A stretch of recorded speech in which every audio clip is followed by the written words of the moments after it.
Hello, everybody. I'm Alfred, and I would like to talk to you about the book Rescued by the Guarded Tycoon. It's written by Rosanna Battigelli. The synopsis of the book, let me just read that. It says, a snowbound single mom and her reluctant rescuer. When Bachelor Tycoon Red Bannigan rescues single mom Ronnie during a snowstorm, they are forced to spend a night together in front of a crackling fire to keep warm. It's the perfect romantic setting, but Red has sworn never to open his heart to a family again. Ronnie is determined to put her little boy first, but can she risk losing the one man who truly makes her heart dance? You see, this is very interesting, and it explains a lot about why the world act the way they do, and why they are always ending up in divorce. First of all, two wrongs do not make a right. Sin can never lead to paradise. Sin is never going to lead to paradise. So, what you are trying to tell me, from what I understand here, is that one night of lust and passion, you know, from basically people who have no self control, because you are in front of a fire, a crackling fire with somebody, because the setting is romantic, that now means you must give into and, first of all, have sensual urges and give into them. This lack of self control, if this is the way that these people are, they have no planning, they have no vision for their life. They can have spontaneous, sex like this. What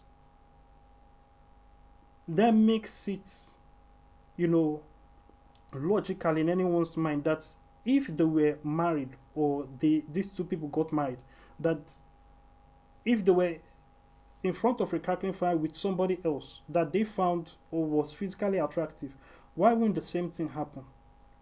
You see, this idea, and it is I guess it's a Hollywood thing that I would say has a lot to do with bad writing, but it has become the norm.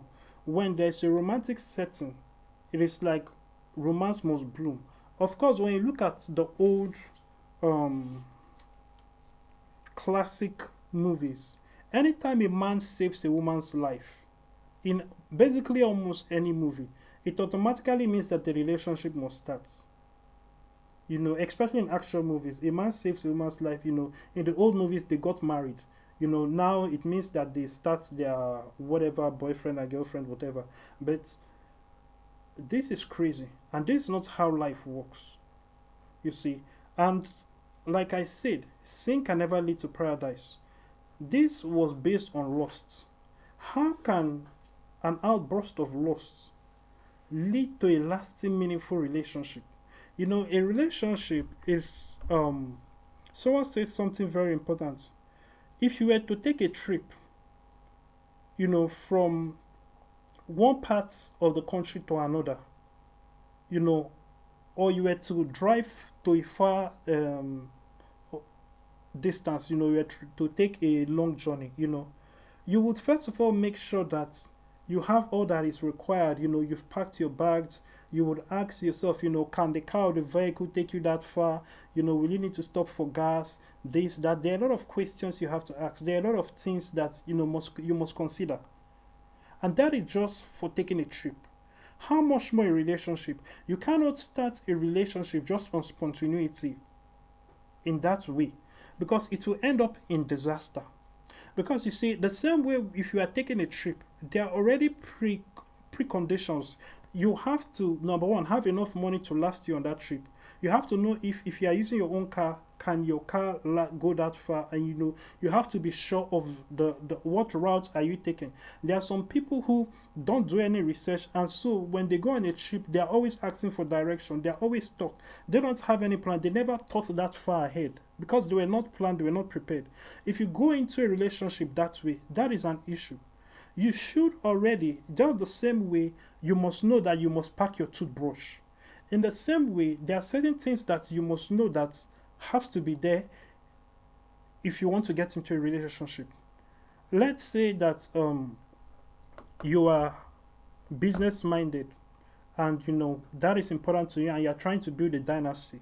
So automatically that means that if you're getting into a relationship with somebody, you cannot get into a relationship with a girl that wants to spend money left, right, and center. You have to get into a relation. That in itself, just the fact that you are, of an economic mindset, you care about your finances, and you're financially educated. That alone means that you cannot. It has already defined what will work for you, and any female that does not have that property of financial education and is increasing in her knowledge of financial education is completely out of the way for you. So if you are just a person who just based on attraction, based on, oh, this person is beautiful, oh, this person looks good, you just jump into a relationship. What about all the other properties that you yourself, knowingly or unknowingly, it has already been pre-written by the fact that you are on a journey. You have your own vision, you have your own destiny, you have what you want to become. There are things about you that you like, you don't like, and there's where you are right now, when it comes to your growth. That in itself has created, like a jigsaw, what will be the best other half to fit into the life that would work for you. So you cannot just surprisingly get into a relationship. You should know yourself enough to know the properties that will best fit for somebody who wants to be the other half of the jigsaw of the puzzle of the life that you are building or the family that you plan to have in the future. So when you meet such a person, it is those properties that you would see. You by meeting somebody, you would know whether that person will work or not. It is not based on sensual feelings or anything of that nature. You already know, because this person has the properties or this person does not have these properties. So you already know based on that whether that person is a good fit or not. And understand that we live in a different world where beauty can be bought and sold. So the days of when a man should care about how beautiful a woman is has gone. Those days do not matter, because majority of the beautiful women today, majority of the women that we see or are supermodels, they went under the surgeon's knife.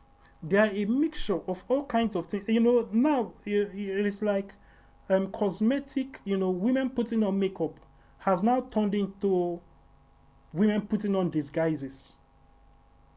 Women are going full Sherlock Holmes with their disguise. They are transforming into a different creature altogether. By the time they put on makeup, or this modern day makeup, which is basically a disguise.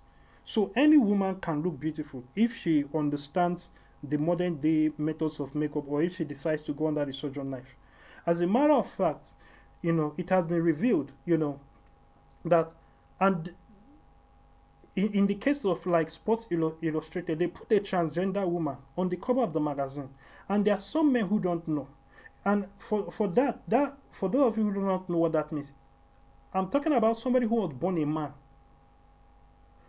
The person took all the hormones, whatever, and did all the multiple surgeries and transformed into a woman, and was put on the cover of Sports Illustrated, and this is what, and some people think it is funny, especially some LGBT people. So we have men who are lusting after what they think are women, but that is not a woman. That is a man that has done multiple surgeries and have taken all kinds of hormone changing or altering drugs. And by the way, if you do that, you see, you have to rewind what you have done. You have to rewind what you have done. If you have gone in that direction and you have altered your body that way, you see, the same way when Jonah, who was swallowed by a whale, when Jonah decided to disobey God and go in the direction that God did not tell him to do, when he, after repenting and all of that, and being swallowed by a whale and all of that, he changed his direction and went back to where God wanted him to be. So if you have gone in that direction of changing your gender, you have to rewind what you have done. Go back to being a man if you were born a man.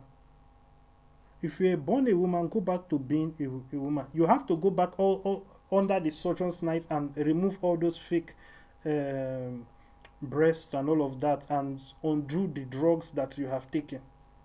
You have to go back. You have to detransition. So that is something you have to do, because you are not going to be accepted in heaven if you call if God made you a man and then you show up as a female. If God created a female and you show up as a male, just will tell you, I do not know you. And that is a fact. I'm just telling you now. You see, perhaps an exception could be if you did not have the chance to detransition. Perhaps you died after you repented, So the day, before you started the process of the transitioning, something happened that you died.